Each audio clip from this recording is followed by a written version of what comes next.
మీకు మీ కుటుంబ సభ్యులందరికీ నూతన సంవత్సర శుభాకాంక్షలు. Manjula Raghunath Reddy, Chandanagar corporator, greater Hyderabad municipal corporation. నీతి గలవాళ్ళు, నిజాయితీ గలవాళ్ళు, నిజంగా ప్రజాసేవ చేయాలనుకునే వాళ్ళే ఈ రాజకీయంలో ఉన్నాను. నా నా అజెండా, నా అభిలాష, అట్లాగే నా ఐడియాలజీ. కాబట్టి చాలామంది నన్ను వ్యతిరేకిస్తారు. ఎందుకు వ్యతిరేకిస్తారు మీ అందరికీ తెలుసు.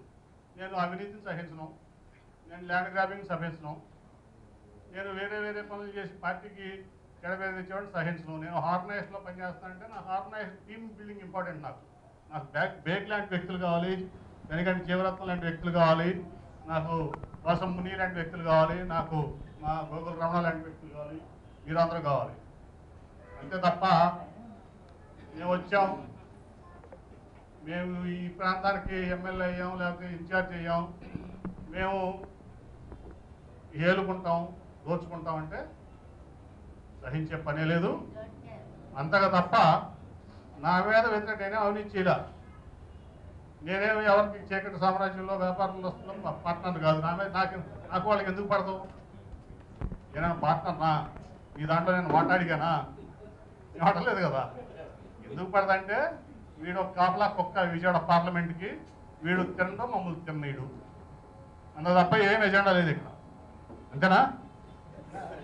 వీడు దోచుకోడు, ఈ విజయవాడ దోచుకోలేడు, వీడితో మాకు సాగు, వీడు ఎంపీగా లేకపోతే మాకు హ్యాపీగా ఉంటుంది.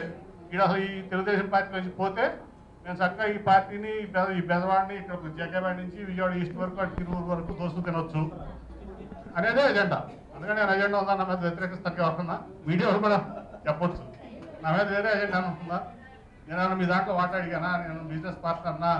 అది ఏంటి? నేను ఈస్ట్లో వచ్చి వెళ్తున్నానా, సెంట్రల్లో వచ్చి వెళ్ళిపెడుతున్నానా, వెస్ట్లో వచ్చి వెళ్ళిపెడుతున్నానా? పెట్టలేదు కదా. ఏంటంటే ఈ కాఫలో కుక్కాలి విజయవాడకి. వీడుండగా ఏ పార్టీకైనా, ఆ పార్టీ అనే కాదు, వైసీపీ అనే కాదు, ఎవడో కాదు, అవినీతి పనుల్ని సహించే పనే లేదు విజయవాడలో. నేను అంతగా వస్తూ ఎవడు ఎన్ని చేసినా కానీ దానికి సమర్థంగా ఎదుర్కోవడానికి ఇంతమంది నిజాయితీ పనులు ఉన్నారు. ఇక్కడ ఇబ్బంది ఏం లేదు. అలాగే విజయవాడ వెస్ట్ నియోజకవర్గం 2 సార్లు 2014లో నేను పోటీ చేశా. అప్పుడు బీజేపీ అలయన్స్ వెల్లంపల్లి శ్రీనివాస్ బీజేపీలో అభ్యర్థిగా పోటీ చేస్తే 3,000 అతను ఓడిపోయాడు. నేను 14,000 మెజార్టీ ఇచ్చింది ఇదే విజయవాడ వెస్ట్ నియోజకవర్గం నాకు.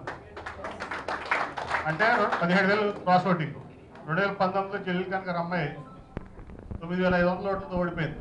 నాకు 8,500 మెజార్టీ ఇచ్చింది ఇదే పశ్చిమ నియోజకవర్గం. అంటే 2 సార్లు కూడా 17,000 క్రాస్ ఓటింగ్ నాకు వేసి ప్రజలు విజయవాడ వెస్ట్ నియోజకవర్గం అంటే రాజకీయ పరిణితి కలిగినటువంటి నియోజకవర్గం. మనిషిని చూసి ఓటేస్తారు తప్ప ఇక్కడ పార్టీలను చూసో ఇంకోటే కాదు.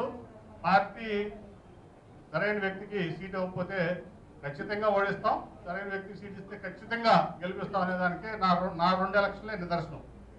అటువంటి రాజకీయ పరిణతి కలవనటువంటి నియోజకవర్గం ఎప్పుడు చెబుతా విజయవాడ వెస్ట్ గురించి. అన్ని కులాలు, అన్ని మతాలు సమానంగా ఉన్నటువంటి నియోజకవర్గం. బీసీలో మళ్ళీ అన్ని కులాలు, ఓసీలో అన్ని కులాలు. అటు వైశ్యాస్ ఉంటారు, ఇటు బ్రాహ్మిన్స్ ఉంటారు, కమ్మ ఉంటారు, రెడ్డి ఉంటారు. అట్లా బీసీల్లో నగరాలు ఉంటారు, యాదవులు ఉంటారు, మిగతా అన్ని చాలా కులాలు ఉంటాయి.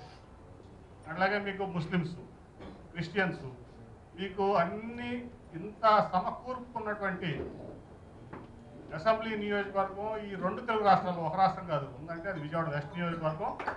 అక్కడ ఓటర్లు కూడా చాలా రాజకీయ పరిస్థితితో ఆలోచించి ఓటేసేటువంటి ఓటర్లు నిశ్చితంగా గమనిస్తూ ఉంటారు రోజువారీగా వాళ్ళ లీడర్ని. ఎంఎస్బీకి ఏంటి, కేసీ తిన్నాని ఏంటి, లేకపోతే ఒక కాళ్ళమని వ్యాపారస్తుడు ఏంటి, లేకపోతే కనవతల గుడ్డు దోస్తే వాళ్ళు ఏంటి, అన్నీ ప్రతిదీ వాళ్ళకి తెలుసు.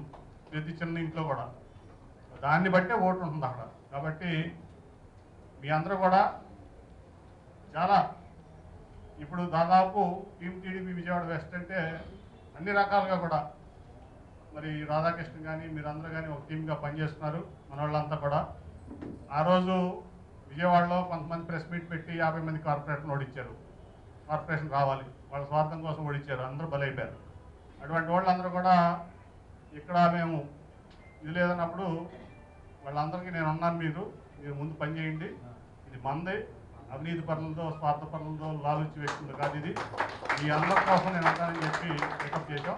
మరిన్ని వీడియోస్ కోసం ఛానల్ ని సబ్స్క్రైబ్ చేయండి. లేటెస్ట్ అప్డేట్స్ కోసం వాట్సాప్ ఛానల్ ని ఫాలో చేయండి. అండ్ లింక్ డిస్క్రిప్షన్ లో ఉంది.